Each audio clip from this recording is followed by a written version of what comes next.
जय श्री राम। हम लोग कल भगवान के आगमन का, उनके दर्शन का और स्तुति का फल भी देखे। दक्ष प्रजापति ने जो स्तुति किया था, साक्षात भगवान का दर्शन हुआ लोगों को। और बड़ी अच्छी बातें भगवान कहे कि देखो,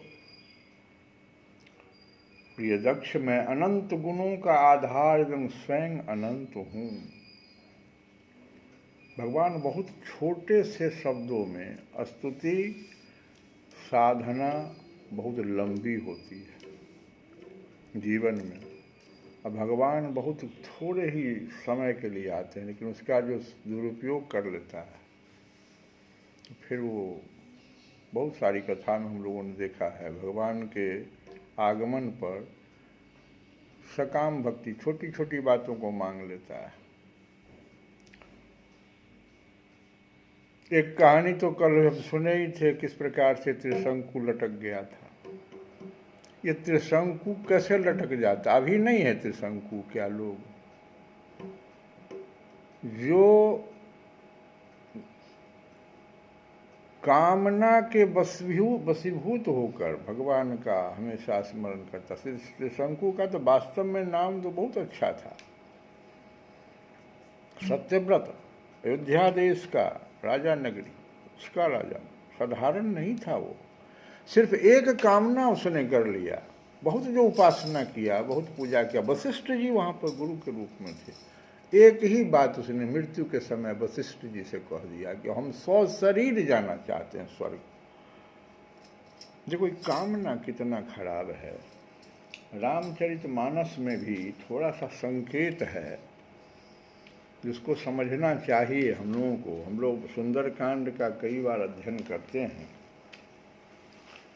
देखो,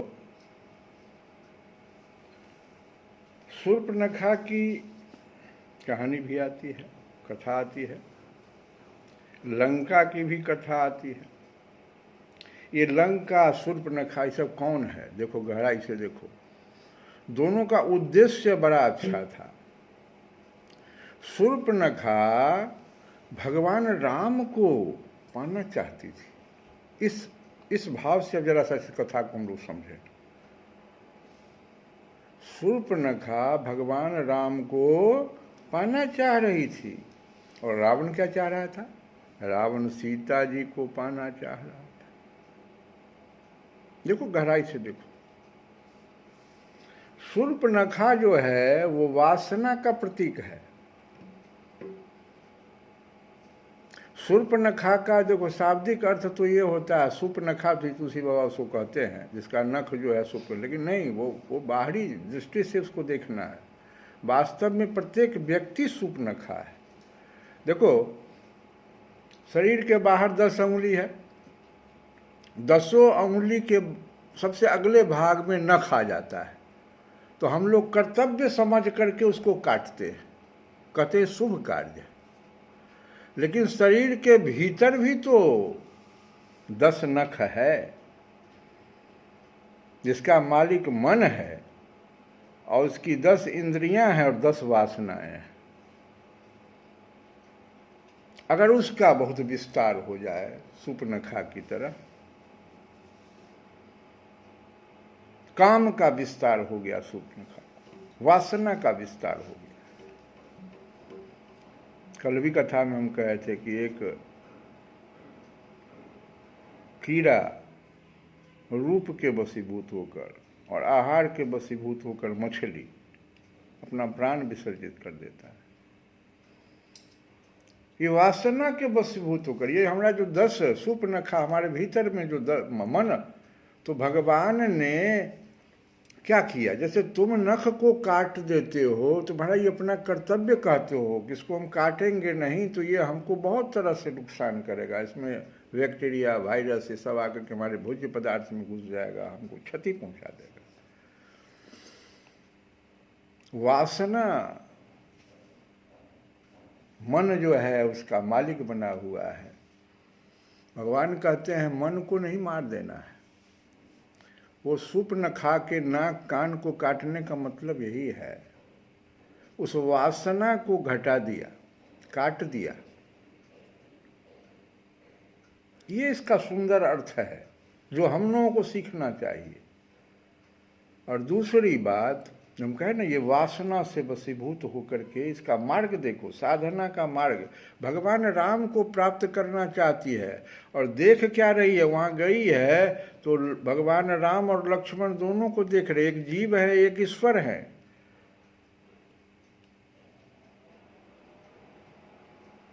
भगवान को देखने के बाद तो उसकी वासना मिट जानी चाहिए थी। देखो इसका संकेत फिर दूसरे जगह हम ले चलते हैं। फिर रामचरितमानस में ही जनकपुर से दूत आए। जनकपुर क्या है और लंका क्या है? लंका है देह नगरी, जनकपुर है विदेह नगरी। लंका के बारे में देह नगरी है। देखो हनुमान जी कह रहे हैं, मंदिर मंदिर प्रतिकर शोधा।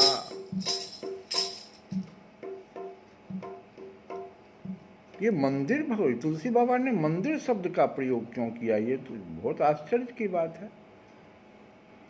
विचार किया कभी किसी ने, तुम लोगों ने, कि मंदिर क्यों कहा? मंदिर इसलिए कहा कि वह देह नगरी थी और देह की ही पूजा वहां हो रही थी। प्रत्येक व्यक्ति अपने शरीर की पूजा करता था। शरीर की पूजा का क्या मतलब हुआ? शरीर के 10 वासनाओं की पूजा। हमको ये प्राप्त हो जाए, हमको ये प्राप्त हो जाए, हमको खूब बढ़ाते चलो। इसी में लोग एकदम पूरा लिप्त था। इसीलिए हनुमान जी ने कहा ये तो मंदिर, देह नगरी इसका मंदिर है यहाँ। और उसको पूरा शोधा उन्होंने देखा। विभीषण के घर को मंदिर नहीं कहा भगवान हनुमान जी ने।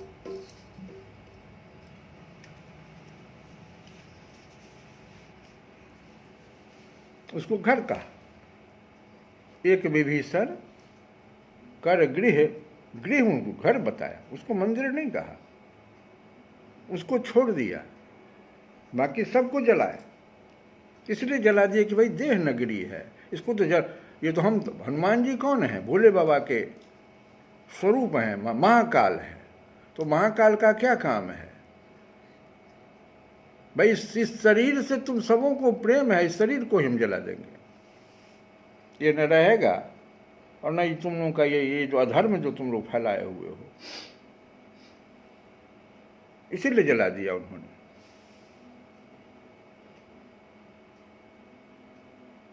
यहां देखो जनक जी का दूत आया हुआ है, विदेह नगरी से आया। वहां सीता जी का जन्म है, यहाँ राम जी है। तो बताए शूर्पणखा राम जी को चाह रही थी, रावण सीता जी को। सीता जी कहाँ से आई है? विदेह नगरी से आई है, जनक जी के घर से। देह की पूजा वहां नहीं होती है, विदेह है, शांति वहीं है, विदेश। सीता जी शांति, परम शांति। दशरथ जी दूत से पूछ रहे हैं, भैया तुम मेरे पुत्र का कुशल तो बताओ। दूत हंस रहा है कि कैसा ये है? विदेह नगरी से आया हुआ दूत है। जरा ध्यान देना कि विदेह नगरी का दूत भी कैसा है। ये किसके कुशल की बात कर रहे हैं? ईश्वर का कहीं कुशल होता है? जीव का कुशल पूछा जाता है, ईश्वर का कुशल ही पूछ रहे हैं। हंस दिया।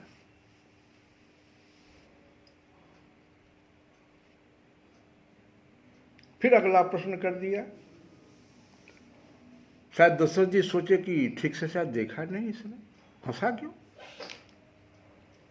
तुम नीके निज नैनन नारे, तुम देखा ठीक से, हमारे पुत्रों को देखा, फिर हंस दी।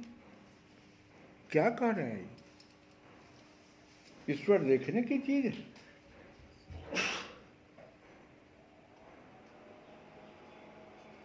लेकिन जब दशरथ जी कई प्रश्न लगातार इस प्रकार का किए तो दूत जो है सुन करके क्या कहा, जब ये कह दिया, क्या तुमको दिखाई नहीं पड़ा था क्या? तो कहा क्या कि देव देखी तब बालक दो,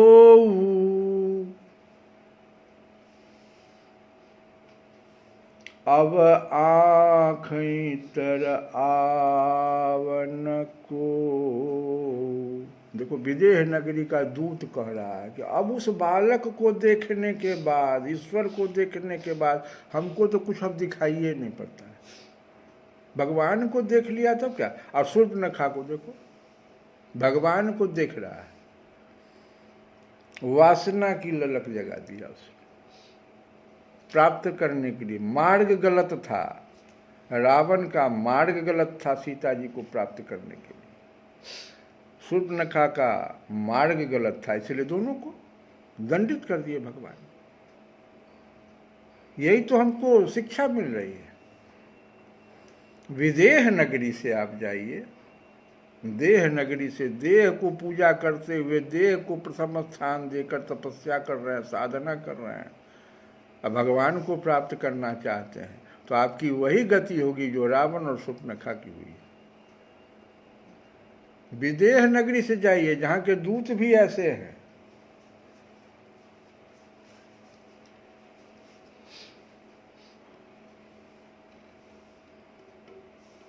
तो यहां जो हम कथा कह रहे थे उसमें जो त्रिशंकु वाली कथा थी, वो इसी क्रम में हम इसी उद्देश्य से मेरा ये त्रिशंकु का, वो इतना अयोध्या का राजा, अंत समय तक उसने वशिष्ठ जी जिसके गुरु, और उसका एक सिर्फ कामना कर दिया कि 100 शरीर हम जाना चाहते हैं, उसकी क्या गति हो गई, अभी भी लटका हुआ है। और वह स्वर्ग है, अभी भी जो लोग इस प्रकार से इस कामना से जाते हैं स्वर्ग, पूजा पाठ खूब करते हैं लेकिन कामना लेकर के, तब त्रिशंकु है वहाँ वहीं जाना पड़ता है, उल्टा सर है वहाँ, नीचे देखता रहता है वो धरती के लोगों को, क्योंकि वहाँ तो कुछ कर नहीं सकता, वो मोक्ष उसका उपाय ही नहीं उसके पास है, ऐसा लटक गया है। कम से कम स्वर्ग में तो इतना होता है कि वहाँ उस भोग को प्राप्त करके पुनः चला आता है मानव योनि में और पुनः तप करता है अगला मोक्ष के लिए। वहाँ तो कुछ भी नहीं कर सकते हो, तो लटक गए। एक त्रिशंकु लटक गया, और दूसरा इनके समय में द्वापर युग में देखो अश्वत्थामा की क्या गति हो गई, लटक गया, भटक गया। द्रोणाचार्य का पुत्र था। तो भगवान कहते हैं कि प्रिय दक्ष, मैं अनंत गुणों का आधार एवं स्वयं अनंत हूं, लेकिन देखो तुम्हारा जो है, तुम जो घोर तपस्या किया उसके प्रभाव से मैं बहुत खुश हूं, क्योंकि तुम क्या करना चाहते हो, सृष्टि कार्य में तुम हमको मदद करना चाहते हो। और इसीलिए हम देखो इस पंचजन प्रजापति की कन्या भी साथ में लाया, सिंकी नाम था उसका, तुम इसके साथ इसको स्वीकार करो और अभी से तुम स्त्री सहवास रूप धर्म को स्वीकार करो। भगवान यहीं पर आज्ञा दे रहे हैं, ये धर्म है, भगवान कह रहे हैं। कहते हैं भगवान की प्रजापति, अब तक तो मानसी सृष्टि होती थी, ब्रह्मा मन से जो कुछ सोचते थे और सृष्टि हो जाती थी, लेकिन नहीं, अब उसमें परिवर्तन करना पड़ेगा, क्योंकि मेरा कार्य हो नहीं रहा है। हम संसार की रचना करना चाहते हैं, और ऐसी रचना जिसमें मानव आवे, मनुष्य आवे और मेरी भक्ति करे, मेरी पूजा करे, मेरी आराधना करे, मेरी कथा को फैलाए। यह कह करके भगवान दक्ष के सामने ही अंतर्ध्यान हो गए। और हम लोग बहुत सुंदर भजन उस समय में गाए थे कि काहे ते हरि मोहि मोहि बिसारो काहे ते हरि मोहि बिसारो। हे हरि आपने मुझे क्यों भुला दिया, जानत निज महिमा मेरे अघय, जानत निज महिमा मेरे अघ, तदपि न नाथ समारो काहे ते हरि मोहि बिसारो। ये तो हम लोग भजन कल भगवान से प्रार्थना कर रहे थे, और आज एक प्रार्थना और भगवान से हम लोग कर लें तो कथा को आगे बढ़ाएंगे कि देखो तुलसी बाबा की जो प्रार्थना है थोड़ा सा कठिन है, लेकिन हम लोग साधारण ढंग से तो प्रार्थना कर सकते हैं कि राधा ढूंढ रही किसी ने मेरा श्याम देखा,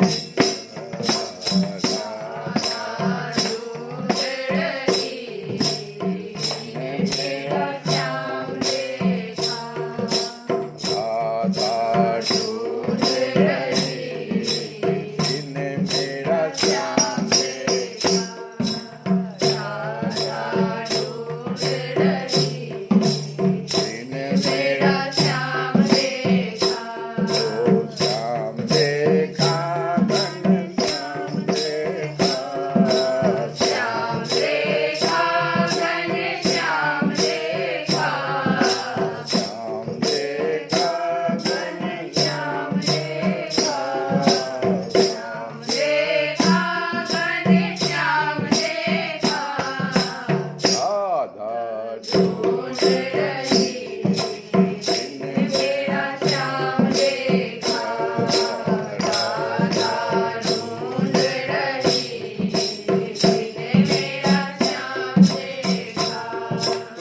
क्या कि राधा तेरा श्याम हमने मथुरा में देखा, राधा तेरा श्याम हमने मथुरा में देखा, राधा तेरा श्याम हमने मथुरा में देखा, राधा तेरा श्याम हमने मथुरा में देखा। कैसे देखा? कंस को मारते हुए बंसी बजाते हुए श्याम को देखा, बंसी बजाते हुए श्याम को देखा, ओ राधा ढूंढ रही किसी ने मेरा श्याम देखा, ओ राधा ढूंढ रही किसी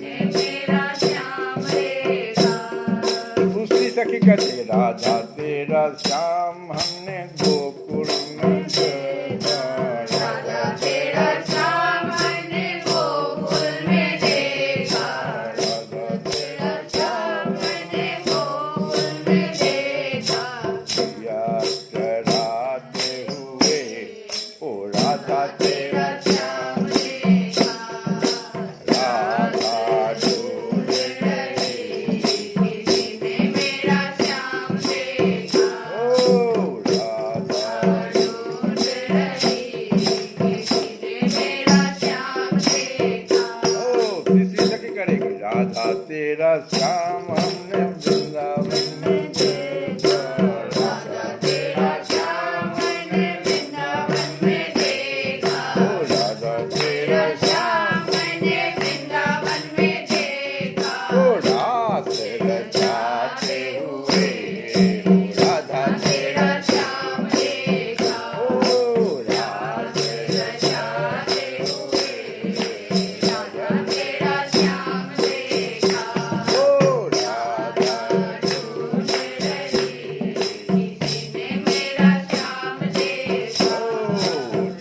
कर रही है। चौथी सदी, राधा तेरा श्याम हमने मधुवन में देखा, राधा तेरा श्याम हमने मधुवन में देखा, राधा तेरा श्याम हमने मधुवन में देखा, गाते हुए राधा तेरा श्याम देखा, वो बरसन गाते हुए राधा तेरा श्याम देखा, राधा ढूंढ रही किसी ने मेरा श्याम देखा, राधा ढूंढ रही किसी ने मेरा श्याम देखा। तो इस प्रकार से भगवान को ढूंढिए, सखियों से पूछिए जिन्होंने वास्तव में देखा है, तब भगवान मिलते हैं। तो सुखदेव जी कहते हैं, परीक्षित, भगवान के शक्ति संचार से दक्ष प्रजापति परम समर्थ हो गए थे। उन्होंने पंचजन की पुत्री औसिंकी से हर्यश्व नाम के 10,000 पुत्र उत्पन्न किए। राजन, दक्ष के ये सभी पुत्र एक आचरण और एक स्वभाव के थे। जब उनके पिता दक्ष ने उन्हें संतान उत्पन्न करने की आज्ञा दी, तब वे तपस्या करने के विचार से पश्चिम दिशा की ओर चले गए। पश्चिम दिशा में सिंधु नदी और समुद्र के संगम पर नारायण सर नाम का एक महान तीर्थ है। बड़े बड़े मुनि और सिद्ध पुरुष वहां निवास करते हैं।